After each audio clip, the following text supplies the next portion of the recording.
સાધ્વી ભગવંત બ્રાહ્મી ગ્રંથને શારદા લિપિના જાણકાર સાધ્વીજી શ્રી જીન રત્નાશ્રીજી, સાધ્વી શ્રી મધુર હંસાશ્રીજી, સાધ્વીજી શ્રી ધન્ય હંસાશ્રીજી. આ સાધ્વીજી ભગવંતો ઉકેલવામાં કઠિન જણાતા સંયુક્તાક્ષરોને પણ આસાનીથી ઉકેલી શકે છે. લક્ષણ સંગ્રહ નામના ન્યાયના ગ્રંથોનું સાધ્યંત લિપ્યંતર સાધ્વી શ્રી મધુર હંસાશ્રી વર્ષ 21 અને સાધ્વી શ્રી ધન્ય હંસાશ્રી વર્ષ 14 એ કર્યું છે. વિષયની કે ન્યાયની ભાષાની અતિ અલ્પ જાણકારી હોવા છતાં તદ્દન અપરિચિત લિપિને ઉકેલવાના કઠિન ગણાતા પ્રયાસમાં સફળ બનનાર આ બંને સાધ્વીજીઓને અંતરના અભિનંદન છે. પ્રચંડ વૈરાગ્ય અને ગજબનાક વાત્સલ્યના ધારક વિશાળ શ્રમણી વૃંદ શિરોમણી સાધ્વી શ્રી પુણ્યરેખાશ્રીજી 6 કર્મગ્રંથ, વ્યાકરણ, તર્કસંગ્રહ, મુક્તાવળી, વ્યાપ્તિપંચક, રત્નાકર આવતરિકા, સ્યાદવાદ મંજરી, વિશેષ આવશ્યક ભાષ્ય, ઉત્તરાધ્યાન, આચાર્યાંગાદિ અનેક ગ્રંથોનું અધ્યયન કરી ચૂકેલ આ સાધ્વીજી યાવત જીવો માટે મેવા ફરસાણ ફ્રૂટ્સનો ત્યાગ તો કરી જ ચૂક્યા છે, પણ સાથોસાથ સંયમ જીવનના વિશુદ્ધ પાલનના પણ એટલા જ આગ્રહી છે. પ્રવર્તિની પદથી વિભૂષિત આ સાધ્વીજી ભગવાન જ્યાં પણ પધારે છે ત્યાં પોતાના જીવનના અને સ્વભાવના પ્રભાવે ચમત્કારો સર્જે છે એ કલ્પનાતીત છે. 11 વર્ષની વયે દીક્ષા, 46 વર્ષનો સંયમ પર્યાય, માત્ર 57 વર્ષના જીવનકાળમાં કલ્પી ના શકાય એટલા સત્કાર્યો અને શાસન પ્રભાવના કરી જનારા સાધ્વીજી શ્રી રંજનશ્રીજી મહારાજ, 20 તીર્થંકર ભગવંતોના નિર્વાણ કલ્યાણકથી પાવન બનેલ સમેત શિખર તીર્થના થયેલ જીર્ણોદ્ધારનો યશ આ સાધ્વીજી ભગવંતના ફાળે જ મળે જાય છે. તકલીફો અને વણઝાર વચ્ચે પણ આ મંગલ કામને સફળતાપૂર્વક સંપન્ન કરાવનાર આ સાધ્વીજી ભગવંતને જીન શાસન ક્યારેય ભૂલી નહીં શકે.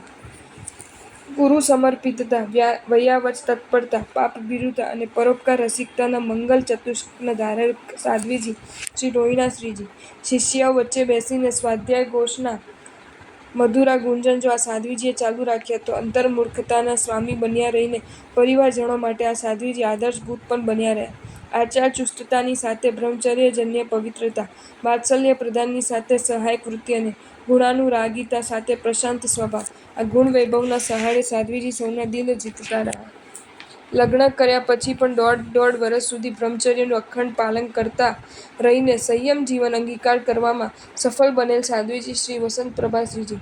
માસખમણ, સિદ્ધિતપ, શ્રેણીતપ, ધર્મચક્ર તપ, ચત્થારી અતડસદોય વગેરે તપસ્યા કરીને જીવનને તપથી મદમત્તું બનાવ્યું તો ન્યાય, કંપયડી વગેરે ગ્રંથોના અભ્યાસથી આત્માને સમ્યક જ્ઞાનથી ભાવિત બનાવ્યા. આ સિવાય સત્પ્રેરણાના માધ્યમે અનેક પુણ્યાત્માઓ પાસે અનેક સત્કાર્યો કરાવવામાં નિમિત્ત બન્યા. 300 કિલોનો વજનદાર લોખંડનો દરવાજો મસ્તક પર પડવા છતાં મનની સ્વસ્થતા ટકાવી રાખવામાં સફળ બનેલ સાધ્વીજી શ્રી હેમરત્નાશ્રીજી. સરળતા એવી કે કોઈને ખરાબ કે ખોટા માનવા તૈયાર નહીં. સહૃદયતા એવી કે ન કોઈને દુઃખી કરી શકે કે ન કોઈને દુઃખ જોઈ શકે. હૃદયની ઉદાત્ત વૃત્તિ એવી કે બીજાના વિકાસને નિહાળીને આનંદિત થઈ જાય. સૌમ્યતા એવી કે પ્રતિકૂળતાની વણઝાર વચ્ચે પણ ચહેરા પરનું સ્મિત અકબંધ જ રહે. સંયમ શુદ્ધિ એવી કે અતિચાર લાગતા જ આંખો વરસી પડે. કુલદીપક, માયાની જાળ, સંસારના વહેણ, વહેરના વિષપાન, પલટાતા રંગ, જીવનધન ઇત્યાદિ કઈ પુસ્તકોના સર્જક બન્યા રહેલા સાધ્વીજી શ્રી મૈણાશ્રીજી. આંધ્ર, ઓરિસ્સા, બિહાર, બંગાળ, મદ્રાસ, બેંગ્લોર, કોઈમ્બતુર વગેરે સ્થળોને જેમણે પોતાની વિચારણ ભૂમિ બનાવી.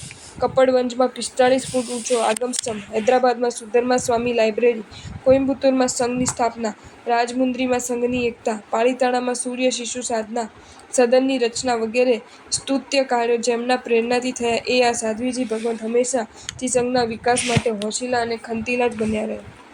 7 વર્ષ સુધી શરીર 104-105 ડિગ્રીથી ગ્રસ્ત રહેવા છતાં એ વ્યાધિ વચ્ચે પણ જેમણે ગીત ગૌલી અને દુહાઓની રચના કરી એ સાધ્વીજી શ્રી વિદ્યાશ્રીજી. માત્ર અડધા કલાકમાં 50 ગાથાઓ કંઠસ્થ કરી લે એવો જ્ઞાનનો મસ્તક્ષાયોપમ ધરાવતા સાધ્વીજીએ દીક્ષા જીવનના 7મા વર્ષે મહેસાણાની પાઠશાળામાં સંસ્કૃત ભાંડારકારની બુકની જે પરીક્ષા આપી એ પરીક્ષામાં 500 વિદ્યાર્થીઓમાં પ્રથમ નંબર મેળવ્યો. પોતાની જ્ઞાન દક્ષતાથી, કાર્ય દક્ષતાથી, કલા દક્ષતાથી અને કરુણા દક્ષતાથી આ સાધ્વીજી જ્યાં પણ પધાર્યા છે ત્યાં સૌના દિલ જીતી લેવામાં સફળ બનીને જ રહ્યા છે. પ્રાચીન હસ્તલિખિત પ્રતોનો સંશોધન અને સંપાદનનું મહત્વપૂર્ણ કાર્ય કરી રહેલ સાધ્વીજી શ્રી દિવ્યગુણાશ્રીજી અને સાધ્વીજી શ્રી હેમગુણાશ્રીજી. પૂજ્ય દેવેન્દ્રસુરી વિરચિત શ્રી દાનોપદેશમાલા, પૂજ્ય માણિક્યસુરી વિરચિત શ્રી શાંતિનાથ ચરિત મહાકાવ્યમ ભાગ 1-2 અને પૂજ્ય શોભન મુનિકૃત ચતુર્વિંશતિ સ્તુતિ પર વૃત્તિ ફણી પિયુષ પયસ્વિની ગ્રંથ પ્રકાશિત થયા છે.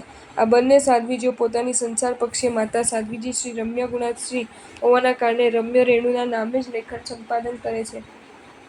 14 વર્ષના વયે સંયમ જીવન અંગીકાર કરી રોજની 100 ગાથાઓ કંઠસ્થ કરી લેવાનો સંયમ ધરાવનાર સાધ્વીજી શ્રી રત્નચૂલાશ્રીજી, જેમને અપૂર્વ ગ્રહણ અને ધારણા શક્તિ જોઈને આચાર્ય દેવે 11 અંગ સૂત્રો કંઠસ્થ કરવા પ્રેરણા કરી અને એ પ્રેરણાને ઝીલી લઈને જેમણે 11 અંગ સૂત્રો કંઠસ્થ કરી પણ લીધા અને તેમાં વિશાળકાય ભગવતી સૂત્ર તો એકાસનાના તપ સાથે કંઠસ્થ કર્યું. એ આ સાધ્વીજીમાં અનેક સ્થાનકવાસી સાધ્વીજીઓને પણ કઠિનમાં કઠિન ગ્રંથોનો સરળતાપૂર્વક અભ્યાસ કરાવ્યો છે. તેમની વિક્રમ ભક્તામર નામની રચના એક ઉચ્ચકોટીની વિદ્યાભોગ્ય રચના છે. એ સિવાય કેટલાય અષ્ટકોની પણ એમણે રચના કરી છે. જેમણે દવાના સ્થાને આયંબિલ અને ડૉક્ટરના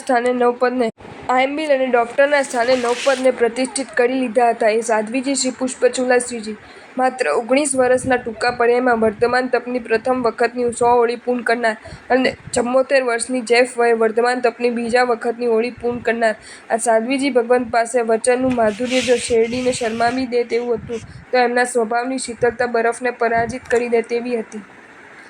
82 વર્ષની વયે પણ પૂર્ણ ઉપયોગપૂર્વક અને ઉચ્ચાર શુદ્ધિપૂર્વક પ્રતિક્રમણ કરતા 1.5 કલાક જેટલો સમય પસાર કરનારા સાધ્વીજી શ્રી સુનંદાશ્રીજી, જૈફે વયે પણ યુવાન સાધ્વીજીઓ શરમાઈ જાય એ ઉલ્લાસથી અને સ્ફૂર્તિથી પક્કી સૂત્ર બોલતા આ સાધ્વીજીએ 66 વર્ષની દીક્ષા પળિયામાં 60 વર્ષ સુધી તો 5 તિથિ ઉપવાસ કર્યા અને એ સિવાય આઠમ, પૂનમ, 15, 16, 30 સિદ્ધિતપ, 27, 8 વગેરે તપશ્ચર્યા કરી સ્વજીવનને તપથી ગૌરવાન્વિત કર્યું. એ તો ઠીક, પણ ક્યાંય નાનકડો પણ ગુણ દેખાય તો તુરત એની અનુમોદના કરતા રહીને ગજના ગુણાનુરાગ પણ કેળવ્યો.